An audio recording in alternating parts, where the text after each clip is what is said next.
Los 12 pasos de Alcohólicos Anónimos. Quinto paso. Admitimos ante Dios, ante nosotros mismos y ante otro ser humano, la naturaleza exacta de nuestros defectos.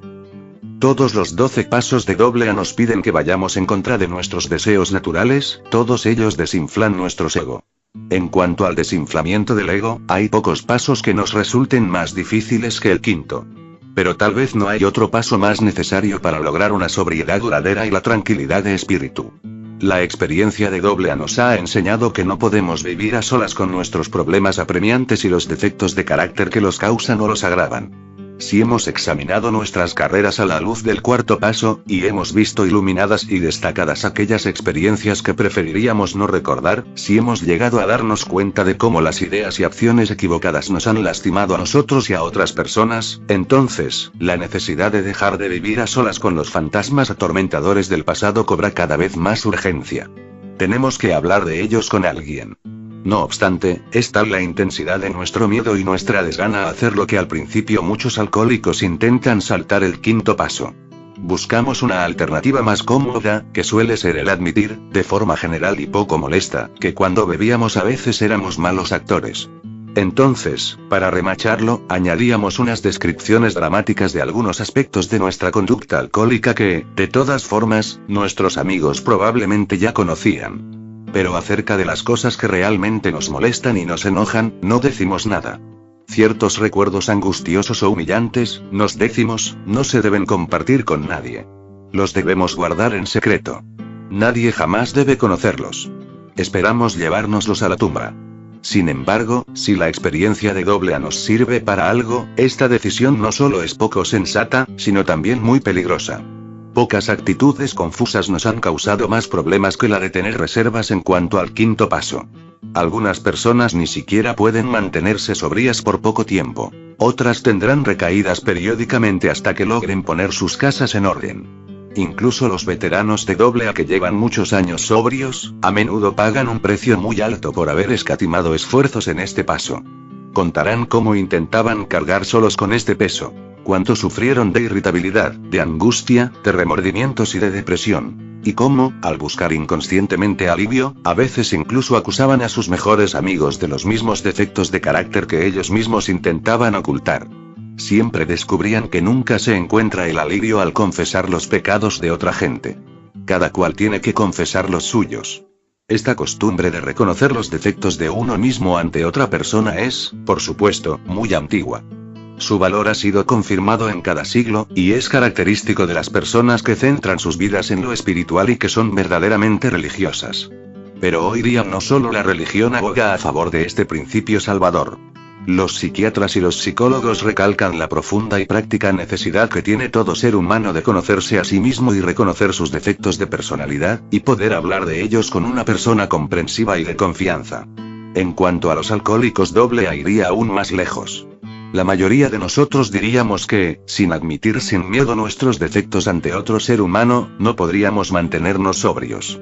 Parece bien claro que la gracia de Dios no entrará en nuestras vidas para expulsar nuestras obsesiones destructoras hasta que no estemos dispuestos a intentarlo. ¿Qué podemos esperar recibir del quinto paso? Entre otras cosas, nos libraremos de esa terrible sensación de aislamiento que siempre hemos tenido.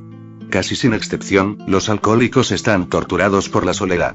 Incluso antes de que nuestra forma de beber se agravara hasta tal punto que los demás se alejaran de nosotros, casi todos nosotros sufríamos de la sensación de no encajar en ninguna parte. O bien éramos tímidos y no nos atrevíamos a acercarnos a otros, o éramos propensos a ser muy extrovertidos, ansiando atenciones y camaradería, sin conseguirlas nunca, o al menos según nuestro parecer.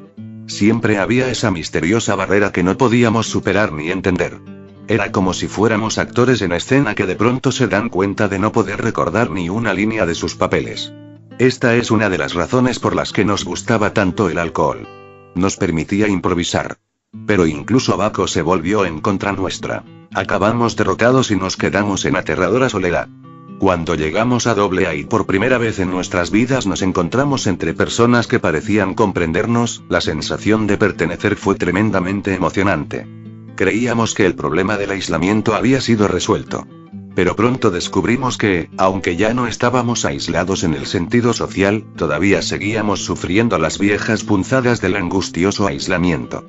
Hasta que no hablamos con perfecta franqueza de nuestros conflictos y no escuchamos a otro hacer la misma cosa, seguíamos con la sensación de no pertenecer. En el quinto paso se encontraba la solución. Fue el principio de una auténtica relación con Dios y con nuestros prójimos.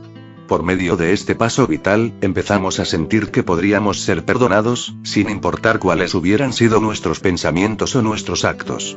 Muchas veces, mientras practicábamos este paso con la ayuda de nuestros padrinos o consejeros espirituales, por primera vez nos sentimos capaces de perdonar a otros, fuera cual fuera el daño que creíamos que nos habían causado. Nuestro inventario moral nos dejó convencidos de que lo deseable era el perdón general, pero hasta que no emprendimos resueltamente el quinto paso, no llegamos a saber en nuestro fuero interno que podríamos recibir el perdón y también concederlo. Otro gran beneficio que podemos esperar del hecho de confiar nuestros defectos a otra persona es la humildad, una palabra que suele interpretarse mal. Para los que hemos hecho progresos en AA, equivale a un reconocimiento claro de lo que somos y quiénes somos realmente, seguido de un esfuerzo sincero de llegar a ser lo que podemos ser. Por lo tanto, lo primero que debemos hacer para encaminarnos hacia la humildad es reconocer nuestros defectos. No podemos corregir ningún defecto si no lo vemos claramente. Pero vamos a tener que hacer algo más que ver. El examen objetivo de nosotros mismos que logramos hacer en el cuarto paso solo era, después de todo, un examen. Por ejemplo, todos nosotros vimos que nos faltaba honradez y tolerancia, que a veces nos veíamos asediados por ataques de autoconmiseración y por delirios de grandeza. No obstante, aunque esta era una experiencia humillante, no significaba forzosamente que hubiéramos logrado una medida de auténtica humildad. A pesar de haberlos reconocido, todavía teníamos estos defectos. Había que hacer algo al respecto. Y pronto nos dimos cuenta de que ni nuestros deseos ni nuestra voluntad servía, por sí solos, para superarlos. El ser más realistas y, por lo tanto, más sinceros con respecto a nosotros mismos son los grandes beneficios de los que gozamos bajo la influencia del quinto paso. Al hacer nuestro inventario, empezamos a ver cuántos problemas nos había causado el autoengaño. Esto nos provocó una reflexión desconcertante. Si durante toda nuestra vida nos habíamos estado engañando a nosotros mismos, ¿cómo podíamos estar seguros ahora de no seguir haciéndolo? ¿Cómo podíamos estar seguros de haber hecho un verdadero catálogo de nuestros defectos y de haberlos reconocido sinceramente, incluso ante nosotros mismos? Puesto que seguíamos presas del miedo, de la autoconmiseración de los sentimientos heridos, lo más probable era que no podríamos llegar a una justa apreciación de nuestro estado real. Un exceso de sentimientos de culpabilidad y de remordimientos podría conducirnos a dramatizar y exagerar nuestras deficiencias. O la ira y el orgullo herido podrían ser la cortina de humo tras la que ocultábamos algunos de nuestros defectos, mientras que culpábamos a otros por ellos. También era posible que todavía estuviéramos incapacitados por muchas debilidades, grandes y pequeñas, que ni siquiera sabíamos que tuviéramos. Por lo tanto, nos parecía muy obvio que hacer un examen solitario de nosotros mismos, y reconocer nuestros defectos, basándonos únicamente en esto, no iba a ser suficiente. Tendríamos que contar con ayuda ajena para estar seguros de conocer y admitir la verdad acerca de nosotros mismos, la ayuda de Dios y de otro ser humano. Solo al darnos a conocer totalmente y sin reservas, solo al estar dispuestos a escuchar consejos y aceptar orientación, podríamos poner pie en el camino del recto pensamiento, de la rigurosa honradez, y de la auténtica humildad. No obstante, muchos de nosotros seguíamos vacilando. Nos dijimos, ¿por qué no nos puede indicar Dios cómo lo concebimos dónde nos desviamos? Si el Creador fue quien nos dio la vida, Él sabrá con todo detalle en dónde nos hemos equivocado. ¿Por qué no admitir nuestros defectos directamente ante Él? ¿Qué necesidad tenemos de mezclar a otra persona en este asunto? En esta etapa, encontramos dos obstáculos en nuestro intento de tratar con Dios como es debido. Aunque al principio puede que nos quedemos asombrados al darnos cuenta de que Dios lo sabía todo respecto a nosotros, es probable que nos acostumbremos rápidamente a la idea.